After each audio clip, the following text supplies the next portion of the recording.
So what's up, guys? Just wanted to make a quick video today. I wanted to talk about the difference between my R1 and CBR, and I'm not going to use this intro because it's complete shit.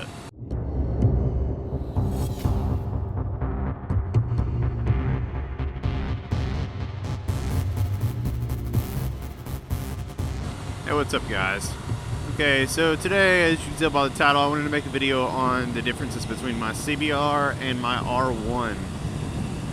I get that question from a lot of people, and I guess it would be easier to just make a video and refer you back to it whenever you ask me, because I'm lazy and I don't feel like telling 1,000 people, because that's the American way. America! There are differences in the year model. My R1 was an 09 and this is a 13, so there may be a slight bit of difference there, but not enough to really be a deal breaker. So firstly, let's go ahead and start it off with me saying which one I like more. I like the CBR more. Now here is why. There are a lot of pros and cons involved in this, so it's not really an easy answer.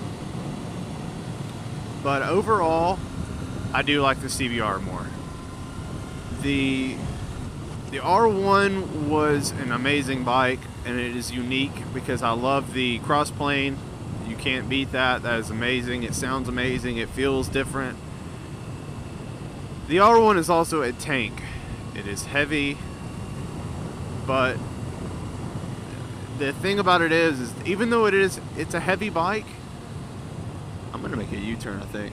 Or not a U-turn, I'm gonna do a big old circle. And they're like, why is he doing that? Why is he pointing in the air while he's riding? Did I do something wrong?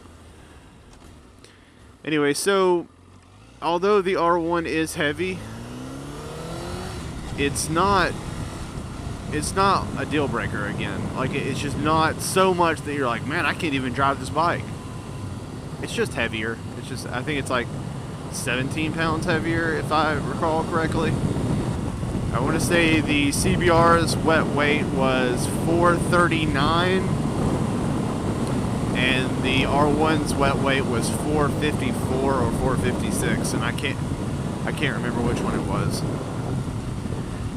I also think that I picked this one because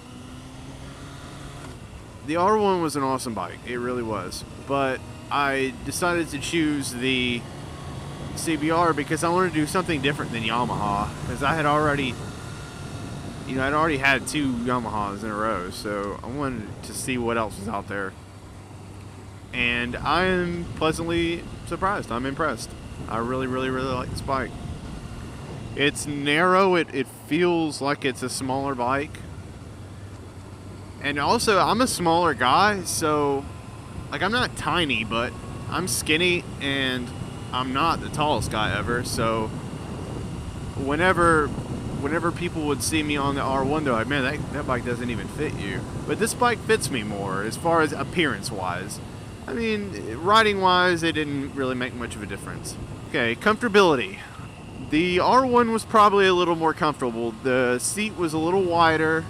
The seat was made out of roughly the same material, same density foam, so that didn't really make a difference. But it was a little more comfortable for just riding around, I guess. But as far as like tucking, being in full tuck, R1 all the way. It's a longer bike, and like, let me show you guys. Like, if I'm in full tuck, this is full tuck. It's really hard for me to get my whole helmet underneath the windscreen here, as far as on a stock windscreen. So appearance is just going to be based on personal preference, and I don't know which one I would really say looks better. Power-wise, on paper, the CBR has more horsepower.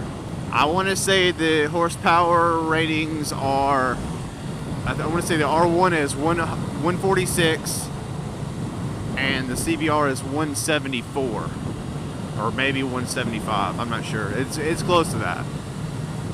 But so due to power, I wouldn't pick the R1 over the CBR over the R1. Not based on specifications or even based on actually driving it power-wise.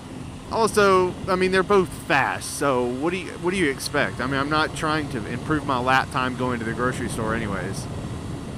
Okay, fuel mileage on the two bikes. The R1 got 33 miles per gallon average. This is a mixture between city and highway. The most I had ever gotten out of the R1 was on the highway when I was going out of town. That tank lasted me, I want to say, before my light ever came on, I probably got 170 plus miles, almost 180 miles out of it, which is pretty good. But typically I was getting like 110, 120-ish. But now the CBR here is a little bit better. Instead of getting 33 miles per gallon like the R1, this one's getting more like 40. And that's on a bad day. The day I bought this bike, on the way home, it was partly city, but kind of maybe like back county roads driving. So like 45, 55 miles an hour-ish. And I got 50, I want to say like 57 miles per gallon, which was crazy. Actually, and another cool thing is I actually have a miles per gallon meter right here. What do you call that? I don't even know. Okay. Average miles per gallon, I'm getting 36 right now, and that's full city. So that's way better than the R1. So I'm getting way better gas mileage. But I mean, as far as rideability, I want to have to go with the CBR because it's so easy to ride. The throttle input is very smooth. It's forgiving in comparison to the R1. But what I noticed with the R1 was they had 3 different modes, and they had those 3 modes for a reason.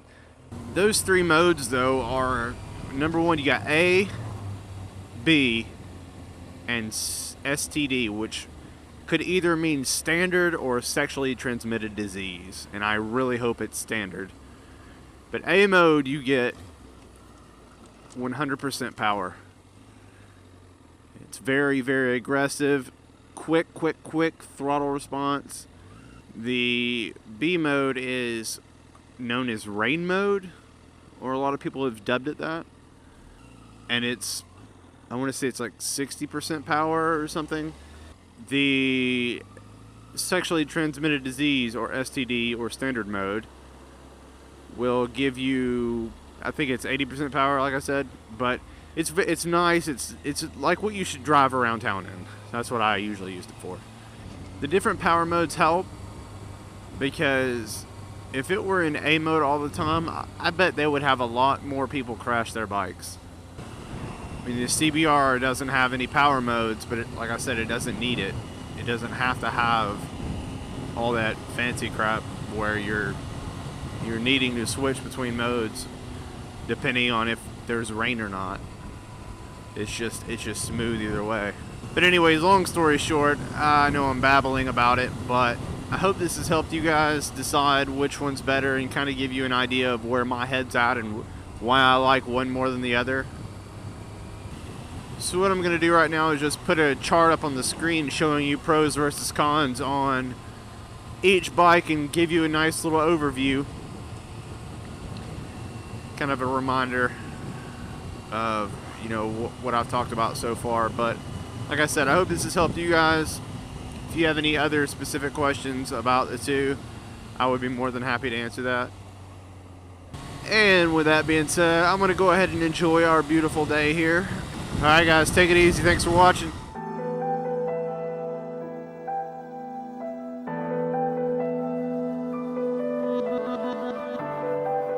Like this. And I held it in front of my face. And I stood about 5 feet back and just spit. And any other day I would have missed that. I nailed their nest.